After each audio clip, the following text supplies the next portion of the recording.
नमस्कार, doctor speech के इस बहुत ही विशेष कार्यक्रम में आप सभी का स्वागत है। मैं हूं असीम मिश्रा और मेरे साथ है मेरे सहयोगी मुनमुन। मुनमुन नमस्कार। और देखिए, आज जब हम इस कार्यक्रम को कर रहे हैं, बहुत सारे सवालात के साथ लोग मौजूद होंगे, उनके जवाब वो चाहते होंगे किस तरह से, क्योंकि कोरोना को लेकर जो सवाल जवाब है लोगों के मन में, हम चाहते हैं कि इस कार्यक्रम के जरिए उन तमाम सवालों के जवाब उन लोगों को मिल जाएं, ताकि जो भ्रांतियां हैं, जो भ्रम उनके मन में कोरोना को लेकर है, वो कहीं ना कहीं दूर हो जाए। और हमारे साथ इस कार्यक्रम में लगातार हर दिन बहुत ही विशिष्ट मेहमान डॉक्टर्स जुड़े होते हैं, वो आपके तमाम सवालों के जवाब देते हैं। और अब से कुछ ही देर के बाद हम एक नंबर डिस्प्ले करेंगे, उस नंबर पे आप टेलीफोन करके फोन करके वो जो तमाम जो सवाल है वो आप पूछ सकते हैं हमारे गेस्ट के साथ। So this is a live call-in show, Aseem, and the viewers can call us and ask us your questions on COVID-19. We'll be flashing two numbers for you on your screens, and you'll be taking note of those numbers and calling us to ask your questions on COVID-19. Besides that, on DD News' Facebook page, you can go and see the live link of Dr. Speak, and to that link, you can post your queries with regards to COVID-19. All of that will be answered. Our two eminent guests joining us now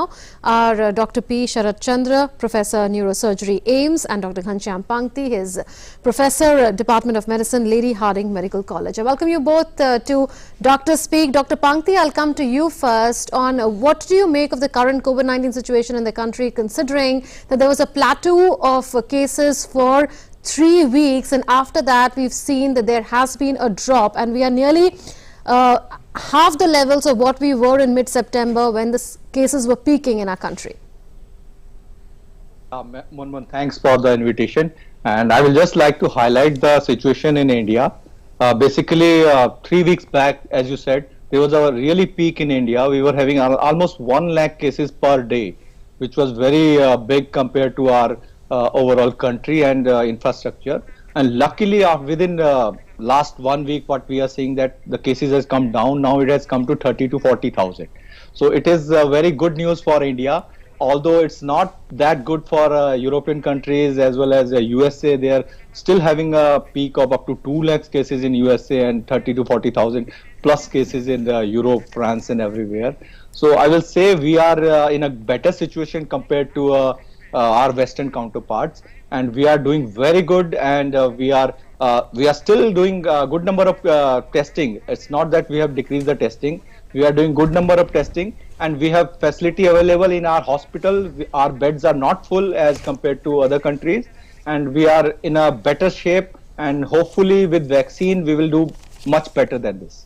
ji, doctor Sharad Chandra भी हमारे साथ जुड़े हुए हैं। Sir, आपका भी स्वागत है इस विशेष कार्यक्रम में। और सर, हम लगातार ये समझ रहे हैं और जान रहे हैं कि प्रधानमंत्री ने भी कहा है कि जब ये वैक्सीन आ जाएगी, जो प्रायोरिटी हमारी है, जिनको हम ये देंगे, वो तय है पहले से कि जो फ्रंट लाइन वर्कर्स हैं उन्हें दिया जाएगा और इस तरह के लोगों को दिए जाएंगे। लेकिन सर, मेरा सवाल ये भी है, बहुत से लोग जानना चाह रहे हैं कि क्या जो डायबिटिक जो पेशेंट हैं, टाइप 1 की बात कर लें या फिर टाइप 2 की बात कर लें, क्या उन्हें भी, चूंकि उनके मन में भी ये सवाल है क्या हमें कब लगेगी ये वैक्सीन, तो क्या डायबिटिक जो पेशेंट हैं, क्या उन्हें भी उसी पंक्ति में लाकर खड़े करने की जरूरत है कि उन्हें भी जब ये वैक्सीन आए तो सबसे पहले उन्हें भी लगे? जैसे कि हमारे प्रधानमंत्री जी ने बताया है, I think the biggest priority are the frontline workers, and by frontline workers I don't mean all the doctors, but the medical staff which include nurses, which also includes technicians या OT जो ward boys हैं, and also the doctors who are at the COVID situation, जो directly COVID patients को handle कर रहे हैं। ये इसलिए जरूरी है because this is going to strengthen our healthcare system. It is going to provide confidence for our healthcare workers so that they can provide care much more easily and much more better and with more of confidence. That is the whole idea.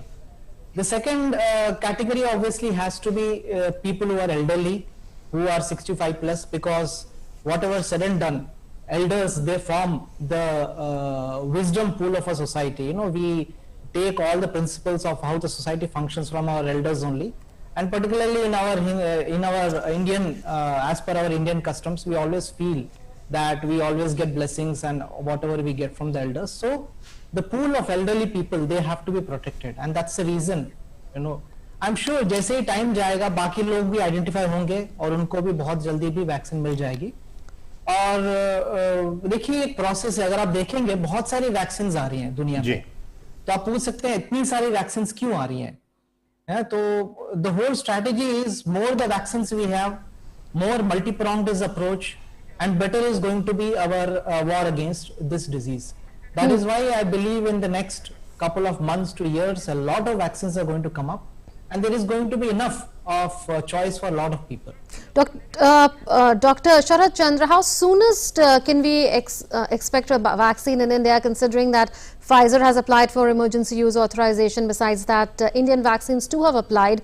Covishield has applied and Covaxin has applied, or should I say Serum Institute and Bharat Biotech, they have applied for emergency use authorization. The DCGI, the Drug Controllers General of India, is supposed to decide, and he will decide on the basis of a committee of experts' opinion. So how soon should we expect a vaccine which is indigenously developed in India for Indians? See, I won't be in a position to comment on that, but all I can say is developing a vaccine is a very, very complex process. So you have a DNA-based vaccine, you have a RNA-based vaccine, you have viral vector-based vaccines, you have a viral subunit-based vaccines, then you have this live attenuated vaccines, inactivated virus vaccines, VPL vaccines, split vaccines. So it's a whole lot of spectrum of vaccines which all the people are looking at on how to develop it. Similarly, you have something called as passive immunity or just antibody administration, जिसमें antibodies आ रहे हैं, plasma therapy already चल रहा है, mRNA induced antibodies भी आ रहे हैं, and different companies are targeting at different types of vaccines. For example, Moderna and Pfizer, they're targeting at RNA based vaccine. Similarly, Oxford and AstraZeneca, they're targeting at viral vector based vaccines. And similarly, Novavax is targeting at viral subunit based vaccines. So the whole idea is, जैसे मैं पहले बता रहा था, the strategy is multi-pronged. There we attack the virus from all the fronts. We will have the best possible opportunity to defeat the virus and control the virus. Ji. But how soon it is going to come, I'm afraid I cannot comment on that. But I would say soon enough. If the whole world is working towards it. बिल्कुल। और doctor Pangti, चूंकि social media पे भी लगातार इस कार्यक्रम के जरिए सवाल आते हैं, और ये एक सवाल आ रहा है डॉक्टर पांगती कि कुछ लोग ये कह रहे हैं कि जैसे ही वैक्सीन आ जाएगी और वैक्सीन लोगों को लगनी शुरू हो जाएगी, उसके बाद से हमें मास्क लगाने की बिल्कुल जरूरत नहीं है। क्या कहेंगे आप? असीम जी, ये बिल्कुल ही गलत बात होगी, क्योंकि जो वैक्सीन ये आने वाली है, पहली बात तो मैं ये कहना चाहूंगा कि जब ये वैक्सीन आ जाएगी, ये इमरजेंसी अप्रूवल है, तो इसमें बहुत सारा डाटा है जिसको कि साइंटिस्ट को एनालाइज करना है, उसके बाद उन्हें ओपिनियन देने की इसको यूज कर सकते हैं नहीं कर सकते। तो एक तो हमें जल्दबाजी नहीं करनी चाहिए, प्रेशर नहीं डालना चाहिए कि आप जल्दी से अप्रूवल दे दो। तो let them see the all the result, then only they should decide regarding mask, क्योंकि ये वैक्सीन 100% कोई भी वैक्सीन इफेक्टिव नहीं होगी। जैसे कि जो इंडियन वैक्सीन है या जो ऑक्सफोर्ड से वैक्सीन सीरम इंस्टीट्यूट इंडिया में बना रही है, वो 70% से 90% के करीब इफेक्टिव होगी, और इफेक्ट होने में भी लगभग जैसे 2 डोजेज होती है, 1 महीने के अंतर में लगते हैं, तो उसमें भी टाइम लगता है एंटीबॉडीज बनने में या आपके रोग के प्रतिरोधक क्षमता आने में। लेकिन मास्क नहीं हट पाएगा क्योंकि 100% इफेक्टिव नहीं है। हमें नहीं पता कि ये कितने टाइम तक इफेक्टिव रहेगी, तो मास्क आपको सोशल डिस्टेंसिंग वो कंटिन्यू करना है। तो डॉक्टर पांडे, कहने का मतलब ये कि अगर वैक्सीन आ भी जाती है और किसी व्यक्ति को 2 डोज लग भी जाती है, 2 डोज लगने के बावजूद भी आपको एक लंबे वक्त तक मास्क पहनना होगा। बिल्कुल, मास्क लगे रहेगा और आपको हैंड हाइजीन और सोशल डिस्टेंसिंग को भी कंटिन्यू करना पड़ेगा। Dr. Pankti, a question has come in on social media. Aman Jaiswal is asking, is continuously increasing pollution levels adding fuel to the fire of COVID cases? How would you respond to this? Especially with regards to lung health. Yes. Yeah, because pollution mainly affects the lung, because when we inhale these pollutants, they can damage our lung. So it can act twice, in 2 ways mainly, I will say. One is that when someone is living in a polluted city or a town, those lungs are already damaged, and every winters we are facing this problem in Delhi also. So if someone is already having a damaged lung, he has developed chronic obstructive airway disease because of pollution, because of these hydrocarbon pollutants. So if COVID also occurs to those patients, so severity increases. Like one of the major symptom of a COVID is breathlessness. So सांस फूलने लग जाती है, so this breathlessness will increase if someone has a damaged lung. It's just like that someone already has a diseased lung, which is maybe called as a comorbid illness. So one thing is this, and there has been few studies from Western countries which suggest patient or lung tissue, when they are exposed to pollutant, they have overexpression of ACE receptors, which are important receptors which are required for this virus to go inside the cells. So there has been these studies are in vitro studies. They are not done in general public, but they suggest that if someone has a pollution exposure, they will have more chances of having COVID and more chances of having severe COVID. जी doctor Sharad Chandra, लगातार जो सवाल हैं वो social media पे आ रहे हैं sir. इसमें एक सवाल ये भी आ रहा है कि एस्ट्रोजन जो हार्मोन है महिलाओं में, वो जिनमें कम होने की शुरुआत हो जाती है या फिर जिनमें समाप्ति हो जाती है वो हार्मोन बनना, उन्हें कोरोना वायरस के खतरे का ज्यादा चांसेस हैं। क्या कहना है आपका? देखिए, डायरेक्टली ऐसा कोई एविडेंस नहीं है। All I can say is that almost everybody whoever is exposed, especially the elderly people, they have higher risks of getting COVID, and if you have comorbidities जैसे कि डायबिटीज, हाइपरटेंशन या और कोई भी डिजीज है, उसमें भी खतरा बढ़ जाता है। There have been some couple of, but I won't say the evidence is too strong on estrogen. So as it stands, I wouldn't like to comment on it. Dr. Sharad Chandra, Narendra Srivastav is asking on Facebook, can an asymptomatic recovered person from COVID-19 take the vaccine, and is the Pfizer vaccine being used in India? So the Pfizer vaccine as of now is not being used in India because the emergency use authorization that they have sought has not been given. But how would you respond to the other question, that can an asymptomatic recovered person from COVID-19 take the vaccine, or does that person really require the vaccine? Because a lot has been said about antibodies and T-cells immunity post COVID-19 infection and how long that lasts. So what would you say, that does a recovered person really require the vaccine or not? Not at the first stage, but I believe once a critical mass of the population has been covered, it would be a strategy, a holistic strategy to increase the immunity of the overall population. Because the whole strategy of vaccine is not individualistic. It's based on communities, it's based on strategies by the countries, by the whole globe as such. There will be some benefits individually, but still हम लोगों को precautions लेना पड़ेगा, जैसे कि mask भी पहनना पड़ेगा, बाकी social distancing करना पड़ेगा. But more and more people get vaccinated, that critical mass of population is going to increase, and that is going to be very, very important for the disease or the pandemic to get controlled. So once the number of cases comes down, then that is going to boost the confidence of people, and that slowly, hopefully, would allow us to get back to our normal lifestyle, how we were in the pre-COVID days. जी, और doctor पंक्ति, ये भी सवाल आ रहा है कि चूंकि अभी सर्दियों का मौसम है और इस मौसम में ज्यादातर लोग अपनी खिड़कियों को, दरवाजों को बंद करके रखते हैं, ऐसे में जो वायरस है, क्या उन वायरस के लिए वातावरण अनुकूल हो जाता है, इसलिए हमें खोल के रखना चाहिए? क्या कुछ कहना है आपका? असीम जी, अगर आप घर की बात करें, अगर आपके घर में कोविड है तभी ये प्रॉब्लम है कि खिड़की खोलने या बंद करने की बात है। अदरवाइज ये तो वेदर के हिसाब से कि आप खिड़की खोलना चाहते हैं या बंद करना चाहते हैं, बट खोल के रखेंगे तो पॉल्यूशन ज्यादा आएगा, वो तो है दिल्ली में खासकर। और मेरे ख्याल से वायरस ऐसा ये एयरबॉर्न नहीं है। ड्रॉपलेट इन्फेक्शन से, खांसने से, कफ करने से ये लगभग 2 गज की दूरी जो हम कह रहे हैं 2 मीटर 2.5 मीटर तक जा सकता है। ऐसा नहीं कि किसी और की खिड़की से इस खिड़की के अंदर चला जाएगा, तो ऐसे डरने की बिल्कुल भी बात नहीं है। Okay sir. Sunil Kumar is asking on Facebook, Dr. Pankti, how to take care of fibrotic lungs? Fibrotic lungs की केयर नेचुरली कैसे करें? हिंदी में जवाब दीजिए। जी हाँ, ये देखा जा रहा है कि जब ये कोविड, जिन लोगों को सीवियर कोविड होता है और गंभीर कोविड जिसे कहते हैं, जिनका कि ऑक्सीजन लेवल बहुत कम हो रहा है, SpO2 लेस देन 90% हो जाता है और लंग्स में बहुत सारे वायरल निमोनिया की पिक्चर आ जाती है, उन लोगों में देखा गया है कि ये फाइब्रोसिस भी कर देता है, लंग को सिकुड़ देता है जैसे कह सकते हैं। तो ये एक तरह का पोस्ट कोविड सिंड्रोम है जिसपे लंग इन्वॉल्वमेंट मेजोरिटी में ऑल्दो ये सब में नहीं होता, बट जिन लोगों में सिवियरली होता है उन लोगों के लंग्स फाइब्रोटिक हो जा रहे हैं। अर्ली स्टेज में तो आपको ऑक्सीजन थेरेपी दे के 95% से ऊपर रखना है, बहुत ज्यादा एक्सर्ट नहीं करना है, रेस्ट करना है। इन लोगों में ये भी देखा गया है कि थोड़े से जो पल्मोनरी एम्बोलिज्म के चांसेस होते हैं, खून के थक्के जमा हो सकते हैं, तो उनमें कुछ टेस्ट कराते हैं, डॉक्टर्स लोग एडमिट करके टेस्ट भी कराएंगे, जैसे डी डाइमर कुछ टेस्ट होते हैं। अगर उनकी वैल्यूज ज्यादा है तो खून पतला करने के लिए कुछ लोग जैसे एस्पिरिन की दवाई देते हैं या कोई इंजेक्शन आते हैं एंटीकोगुलेंट, उसका भी रोल देखा गया है। बट और तीसरा रहेगा स्टेरॉइड का। वैसे तो गाइडलाइन में स्टेरॉइड एक्यूट इलनेस में ही दिया जा रहा है, बट क्योंकि पोस्ट कोविड में इन्फ्लेमेशन के बाद फाइब्रोसिस हो रहा है तो ये जो स्टेरॉइड है उसका भी रोल रहेगा, 1-1.5 महीने तक देते हैं।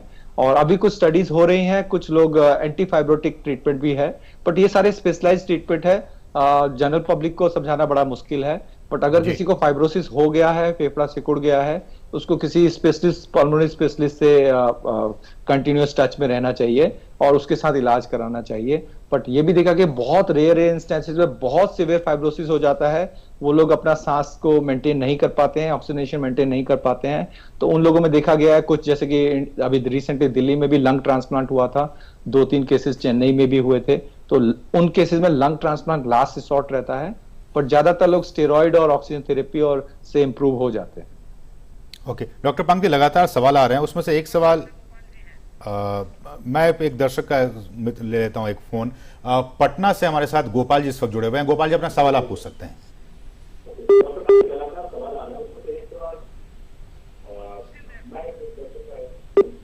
गोपाल जी, आप हमें सुन पा रहे हैं? हाँ, मेरे परिवार के 2 आदमी कोरोना पॉजिटिव पाए गए जी। और डॉक्टर जी पूछिए। और डॉक्टर से दिखाया, उन्होंने हाइड्रोक्लोरिन का टैबलेट लिखा है, क्या वो काफी है कि उसके साथ और दवाई लेना? डॉक्टर पंक्ति। हेलो गोपाल जी, जैसे कि गोपाल जी, हाँ, मैंने आपका क्वेश्चन सुन लिया है।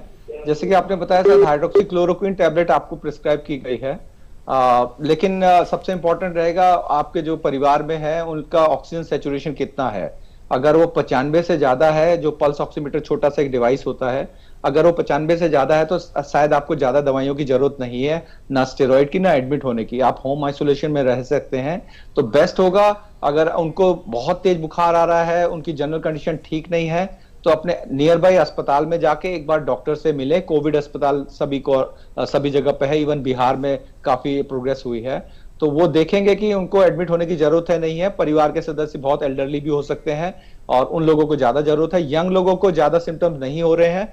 हाइड्रोक्सीक्लोरोक्विन पे अभी बहुत ज्यादा स्टडीज जो आई नहीं है, बट जो आई है बहुत पॉजिटिव नहीं है, तो अगर आप नहीं भी लेंगे तो भी ज्यादा जरूरत आपके माइल्ड डिजीज में तो नहीं पड़ेगी।